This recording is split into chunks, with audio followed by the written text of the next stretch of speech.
सारिखे पूर्ण वैराग्य जाचे वसिष्ठा परी ज्ञान योगेश्वराचे कवी वाल्मिका सारिखा मान्य ऐसा नमस्कार माझा सद्गुरु रामदासा. श्रीमद्भागवत दशक 20. समास पहिला. पूर्णापूर्ण निरूपण. या समासाचं आपण मागच्या भागात थोडंसं चिंतन केलं. त्यावेळेला मागच्या भागामध्ये श्रोत्यांनी वक्त्याला म्हणजे समर्थांना 2 प्रश्न विचारले होते.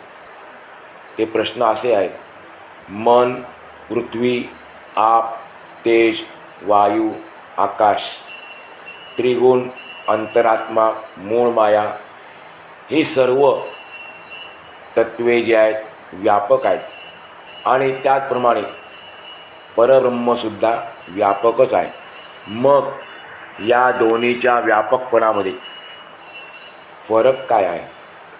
दुसरा प्रश्न त्यांनी विचारला होता: आत्मा सगुण आहे की निर्गुण आहे? श्रोत्यांच्या मनात अशी शंका निर्माण झाली, संदेह निर्माण झाला आणि तो वाढतच गेला. कोण कसा आहे याबद्दल कल्पना करीत राहिला.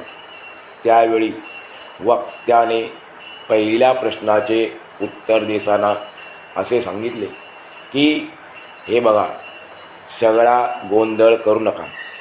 प्रथमतः माझ्या प्रश्नाचे, तुम्ही जो प्रश्न केला त्या प्रश्नाचे उत्तर आहे का? पहिल्या प्रश्नाचे उत्तर: विवेकाने विचार आणि विवरण करून, विवेकाने विचार आणि विवरण करून प्रत्यक्ष अनुभव पाहावा. प्राण्यांचे शरीर लहान मोठे असते, त्या मानाने त्यांचे सामर्थ्य असते. म्हणजे शरीर लहान असेल तर सामर्थ्य देखील कमी असते आणि शरीर मोठं असेल तर सामर्थ्य जास्त असते, मोठं असते. म्हणून प्राण्यांचे शरीर लहान मोठे असते आणि त्याप्रमाणे त्यांचे सामर्थ्य असते. आपल्या सामर्थ्यांना अनुसरूनच प्राणी लहान मोठे व्यवहार करतो. परंतु प्रत्येक प्राण्याचे शरीर हे स्थूल असते. ते मना इतके चपळ असूच शकत नाही. मन चपळ आहे. आपण त्याचा अनुभव घेतो, ऐकायला बसलेलो आहे, पण क्षणामध्ये कुठे फिरून येतं कळत नाही. मागचा भाग काय चालला आहे आपल्या लक्षात येत नाही.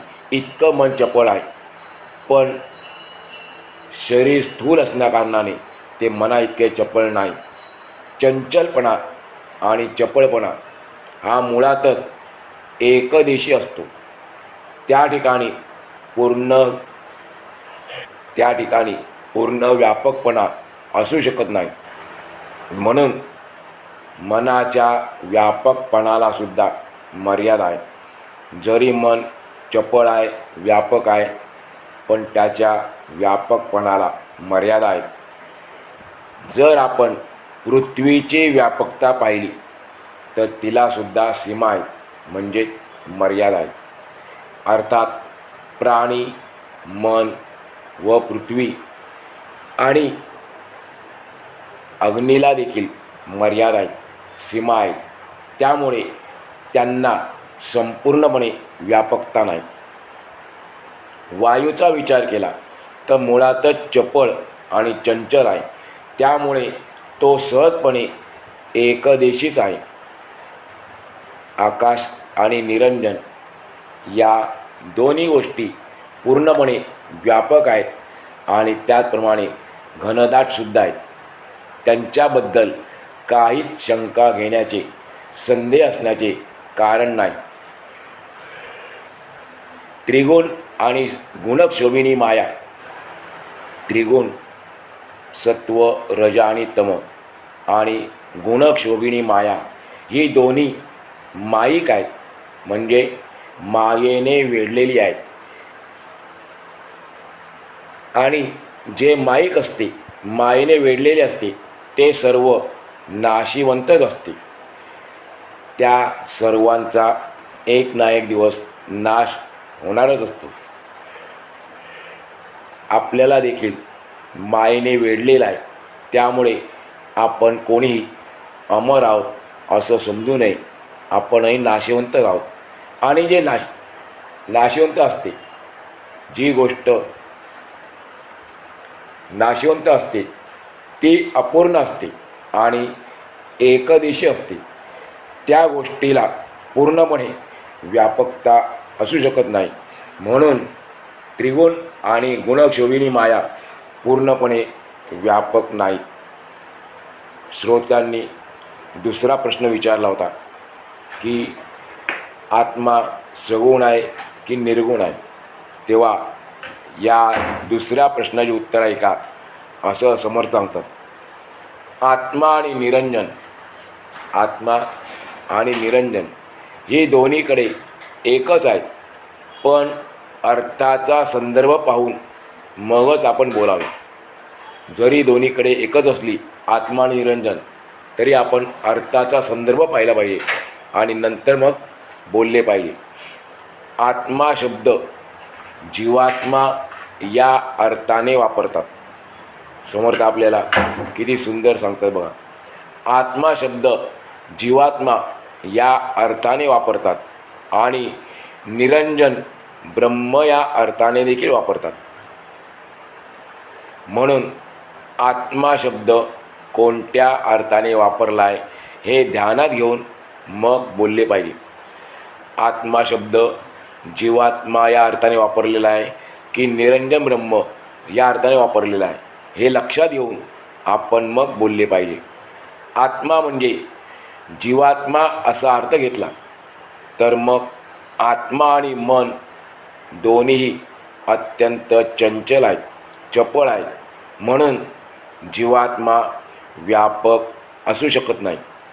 समर्थ सांगतात, आपले अंतःकरण स्वस्थ आणि स्वच्छ करून, आपले अंतःकरण स्वस्थ आणि स्वच्छ करून पाहावे, म्हणजे आपल्याला कळेल. जीवात्मा जेव्हा अंतराळात जातो, जीवात्मा जेव्हा अंतराळात जातो तेव्हा तो पाताळात नसतो, आणि जेव्हा तो पाताळात जातो तेव्हा तो अंतराळात नसतो. या कारणाने तो एकाच वेळी सर्व ठिकाणी पूर्णपणे व्यापून राहत नाही. तो पुढे असेल तर मागे नसतो, आणि मागे असेल तर पुढे नसतो. जीवात्म्याचं चाललेलं आहे. तो पुढे असेल तर मागे नसतो, आणि मागे असेल तर तो पुढे नसतो. तो डाव्या किंवा उजव्या एकाच बाजूला असतो. एकाच वेळी दाही दिशा व्यापून असू शकत नाही. समजा चारही बाजूला निशाणे उभारली, चारही बाजूला निशाणे उभारली तर एकाच वेळी एक माणूस त्या सर्वांना स्पर्श करू शकत नाही. म्हणजे माणूस कसा आहे, एकदेशी आहे. तो एका वेळेला एकाच ठिकाणी असू शकतो. तो एकाच वेळेला सर्व ठिकाणी असू शकत नाही, म्हणजे तो सर्वव्यापी असू शकत नाही. यावरून जीवात्मा एकदेशी आहे हे आपण समजून घ्यावे आणि त्या अनुभवावरून आपले संदेह दूर करावे. जो आपल्या मनात संदेह आहे, जी शंका आहे, ती आपण दूर करावी की जीवात्मा एकदेशी आहे, तो सर्वव्यापी असू शकत नाही. सूर्य उदय पावतो, म्हणजे सूर्योदय होतो, त्याचे प्रतिबिंबसुद्धा दृष्टीस पडते. पण हा दृष्टांत ब्रह्मवस्तूला लागू पडत नाही. सूर्याचं उदाहरण दिलं की सूर्योदय होतो, त्याचे आपल्याला प्रतिबिंब दिसते, पण हा दृष्टांत ब्रह्मवस्तूला तोकडा पडतो, लागू पडत नाही. परब्रह्मवस्तूचे रूप निर्गुण असल्याने, परब्रह्म समजा किंवा ब्रह्म समजा, दोन्ही एकच आहेत, त्याचे रूप निर्गुण असल्याने त्याला हा दृष्टांत, सूर्याचा दृष्टांत लागू पडत नाही. सूर्य उगवल्यानंतर त्याचे प्रतिबिंब पाण्यात पडते, पण ते प्रतिबिंब म्हणजे काय सूर्य नाही. त्याचप्रमाणे माणसाच्या जाणीवेमध्ये ब्रह्माचे जे प्रतिबिंब पडते, मनुष्याच्या जाणीवेमध्ये ब्रह्माचे जे प्रतिबिंब पडते त्याला जीवात्मा म्हणतात. प्रतिबिंबरूप जीवात्मा निर्गुण ब्रह्मवस्तू होऊ शकत नाही. शिवाय सूर्याला उदय आणि अस्त असतात. सूर्याचा देखील उदय आणि अस्त होतो. परब्रह्माला उदयही नाही आणि त्यामुळे अस्तसुद्धा नाही. म्हणून सूर्याचा दृष्टांत परब्रह्माला लागू पडत नाही. पुढे सांगतात समर्थ, घटाकाश आणि मठाकाश. शब्द नीट ऐकून घेऊ. घटाकाश आणि मठाकाश हा दृष्टांत त्यातल्या त्यात अधिक बरोबर वाटतो. कारण जर आपण तुलना केली तर आकाशाचे निर्गुणाशी साम्य आहे. मूळ आकाश संपूर्णपणे व्यापक आहे. त्याचप्रमाणे निर्गुण परब्रह्मसुद्धा संपूर्णपणे व्यापकच आहे. घटाकाश मठाकाश त्यामध्ये दोन शब्द आहेत, घट आणि आकाश, मठ आणि आकाश. घट म्हणजे मडके. आपण नवरात्रीला आता घटस्थापना करतो, म्हणजे ते काय असतं, मडकेच असतं. तर घट म्हणजे मडके आणि मठ म्हणजे घर. एखाद्या संन्यासाचं आश्रम नाही तो. मठ याचा अर्थ घर आहे. या उपाधी आल्या, घट म्हणजे मडके आणि मठ म्हणजे घर, या उपाधी आल्या म्हणजे घटाकाश आणि मठाकाश असा तात्पुरता भेद आकाशात उत्पन्न झाल्यासारखा दिसतो. घटाकाश मठाकाश याचा अर्थ घटामध्ये मडक्यामध्ये आकाशाचं प्रतिबिंब पडतं, मठाकाशामध्ये घरामध्ये देखील पडतं. म्हणून यामध्ये तात्पुरता भेद आकाशामध्ये उत्पन्न झाल्यासारखा दिसतो. त्याचप्रमाणे पिंड आणि ब्रह्मांड यांच्या उपाधीमुळे जीव आणि शिव असा भेद परब्रह्मात आपल्याला भासतो. असत नाही, तो भासतो. घट आणि मठ दोन्ही मोडले, मडके मोडले, घर मोडले की काय होतं, घट आणि मठ दोन्ही मोडले की मूळ संपूर्णपणे व्यापक असणारे आकाश पुन्हा जसेच्या तसेच राहते. त्याचप्रमाणे जीव आणि शिव दोन्ही नाहीसे झाले. जीव आणि शिव दोन्ही नाहीसे झाले की मूळ परब्रह्म अगदी जसे आहे तसेच शिल्लक राहते. आकाश हे परब्रह्माचा अंश आहे, तर मन हा आत्म्याचा अंश आहे. असे जरी आपण म्हटले तरी आपली खात्री पटणे आली. या दोन्हींचा आपण अनुभव घेतला पाहिजे. आकाश आणि मन यांची बरोबरी होऊ शकत नाही. मननशील थोर पुरुषांना, जे मनन करतात, चिंतन करतात, अशा थोर पुरुषांना ही गोष्ट पूर्णपणे माहीत असते. मन हे व्यक्तीला म्हणजे जीवात्म्याला धरून असते, पण आकाश नेहमी व्यक्तिनिरपेक्ष असते. मन भरकटू लागले म्हणजे मागे त्याचे अस्तित्व उरत नाही. ते एकदेशी असल्याने एक तर पुढे तरी असते किंवा मागे तरी असते. पण आकाश एकाच वेळी मागे पुढे असते, कारण ते सर्वदेशी आहे आणि सर्वव्यापकसुद्धा आहे. म्हणून पूर्ण व्यापक आकाशाशी मनाची बरोबरी, मनाची तुलना होऊ शकत नाही. अचल म्हणजे न हलणारे. अचल शब्दाचा अर्थ आहे न हलणारे. चल आणि अचल असे दोन शब्द आहेत. चल म्हणजे हलणारे, अचल म्हणजे न हलणारे. अचल हा शब्द परब्रह्माला लावतात आणि अचलचा दुसरा अर्थ पर्वत असा देखील आहे. म्हणून पर्वत आणि परब्रह्म हे दोन्ही एकच आहेत असे म्हणता येणार नाही. अचलचा अर्थ पर्वत आणि परब्रह्म हा जरी असला तरी दोघांमध्ये भेद आहे. दोघांना आपल्याला एकच म्हणता येणार नाही. कारण काय? परब्रह्म पूर्णपणे निश्चळ आणि अविनाशी आहे. तर पृथ्वीवरील हलणाऱ्या वस्तूंमध्ये न हलणारा पर्वत म्हणून तो निश्चल अचल आहे. परब्रह्म अविनाशी आहे तर पर्वत नाशवान आहे. ज्ञान, अज्ञान आणि विपरीत ज्ञान या तिन्हीमध्ये आपल्याला ज्ञान हा शब्द आढळतो, पण तिन्ही सारखे नाहीत. ज्ञान, अज्ञान, विपरीत ज्ञान हे तिन्ही सारखे नाहीत. नीट मनन करून ही गोष्ट अनुभवाने समजून घ्यावी.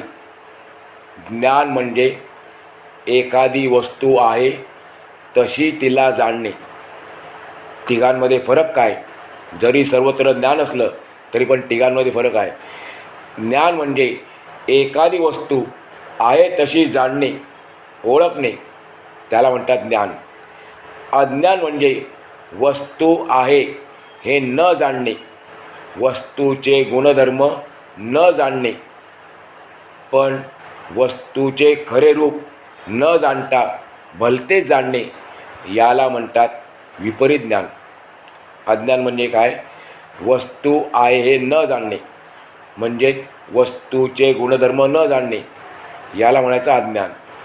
आणि विपरीत ज्ञान म्हणजे वस्तूचे खरे रूप न जाणता भलतेच जाणणे, याला म्हणतात विपरीत ज्ञान. आणि याला दुसऱ्या भाषेत भास, भ्रम असे म्हणतात.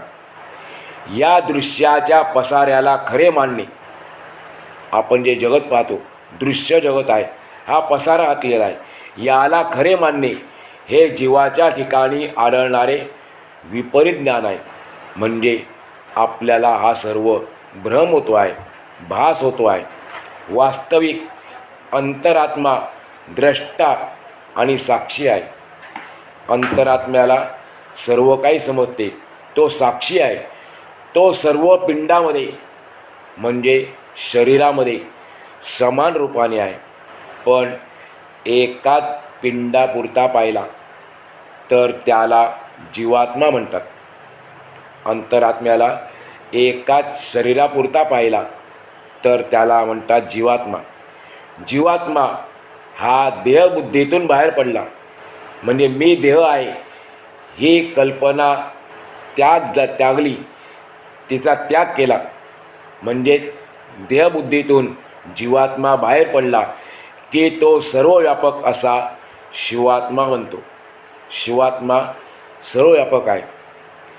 पण ज्या वेळेला शिवात्मा आपले साक्षीपण घालवतो, आपले व्यापकपण विसरतो, आत्मबुद्धी सोडून देहबुद्धीमध्ये जातो, तेव्हा तोच शिवात्मा जीवात्मा बनून जन्म घेतो. मी आत्मा आहे ही जाणीव उत्पन्न झाली की जन्म मरण पाठीस लागते. देहच आत्मा आहे असे मानणारा जीवात्मा आणि मी आत्मस्वरूप आहे असे म्हणणारा शिवात्मा, या दोघांनाही जन्म मृत्यू चुकत नाही. फरक इतकाच आहे. जीवात्मा आणि शिवात्म्याचा जन्म मृत्यू फरक इतकाच आहे की जीवात्मा कर्माच्या अधीन होऊन देह धारण करतो. आपण जे देह धारण केलेले आहे हे कर्मामुळे आपल्याला मिळालेले आहेत. आपण कर्माच्या अधीन आहोत म्हणून आपण जीवात्मा आहोत. तर शिवात्मा किंवा ईश्वर कर्माला अधीन ठेवून देह धारण करतो. म्हणजेच ईश्वर युगायुगात भक्तांच्या रक्षणासाठी देह धारण करतो. म्हणजेच अवतार रूपाने जन्म घेतो. जीवात्मा परतंत्रपणे देहात शिरतो, तर ईश्वर स्वतंत्रपणे एखाद्या मालकाप्रमाणे देहामध्ये प्रवेश करतो. जीव आणि शिव यांच्यात जो फरक आहे तो आपल्याला स्वामीजी स्पष्ट करून सांगतात आहेत. जीव हा परिच्छिन्न, एकदेशी आणि अपूर्ण माणूस आहे. समजा तो विवेकाने विश्व व्यापणारा शिवात्मा बनला. जसं आपण आता ऐकलं तसं जीवात्मा शिवात्मा होऊ शकतो. जर तो विवेकाने विश्वव्यापक शिवात्मा बनला, विश्वव्यापी ईश्वर जरी आला तरी त्याला दृश्य विश्वाची उपाधी असते. शिवात्म्याला सुद्धा दृश्य विश्वाची उपाधी असते. म्हणून त्याला देखील अवताररूपी संसार काही केल्या चुकत नाही. अवताराला आले भगवंत म्हणजे त्यांचा जन्म झाला. ते येतात शरीररूपाने आणि ज्याला जन्म आहे त्याला मृत्यू अटळ आहे. त्यामुळे हा अवतार देखील जन्ममृत्यू त्याला काही चुकत नाही. समर्थ सांगतात, मी ब्रह्म आहे ही भावना म्हणजे ज्ञान, आणि मी देह आहे ही भावना म्हणजे अज्ञान. ज्ञान आणि अज्ञान वृत्तीरूपाने दोन्ही समान आहेत. दोन्हींची निवृत्ती होऊन म्हणजे ज्ञान आणि अज्ञान या दोन्ही वृत्तींची निवृत्ती होऊन ज्ञानाचे विज्ञानात रूपांतर झाले पाहिजे. विज्ञान म्हणजे आपण जो वापरतो व्यवहारामध्ये शब्द, दुसरा तर त्याला म्हणतात सायन्स, शास्त्र, तो अर्थ नाही. परमार्थातला विज्ञानाचा अर्थ वेगळा आहे. ज्ञानाचे विज्ञानात रूपांतर झाले पाहिजे. अज्ञान आणि ज्ञानाची निवृत्ती होऊन त्याचे विज्ञानात रूपांतर झाले पाहिजे. ज्ञानात आणि अज्ञानात मीपणा असतो, म्हणजेच अहंकार असतो. ज्याला ज्ञान झालेला आहे त्याला अहंकार जास्ती असतो अज्ञानी माणसाच्या तुलनेमध्ये, पण दोघांनाही अहंकार असतो. तो अहंकार संपूर्णपणे विलीन होऊन केवळ अनुभवरूप बनणे हेच निवृत्ती स्वरूप विज्ञान होय. विज्ञानाची व्याख्या काय ते आपण ऐकली आत्ता. मीपणा संपूर्णपणे विलीन होऊन केवळ अनुभवरूप बनणे हे निवृत्ती स्वरूप विज्ञान आहे. प्रथम ज्ञानाने अज्ञानाचा नाश करायचा, नंतर विज्ञानाने ते ज्ञान ओलांडायचे आणि मग केवळ विज्ञानरूप विधेयपद प्राप्त करून घ्यायचे. अशा प्रकारे श्री दासबोधाच्या गुरुशी संवादातील 20व्या दशकातील पूर्णापूर्ण निरूपण नावाचा पहिला समाज पूर्ण झाला. आज माझ्याकडे आता पूर्ण करू.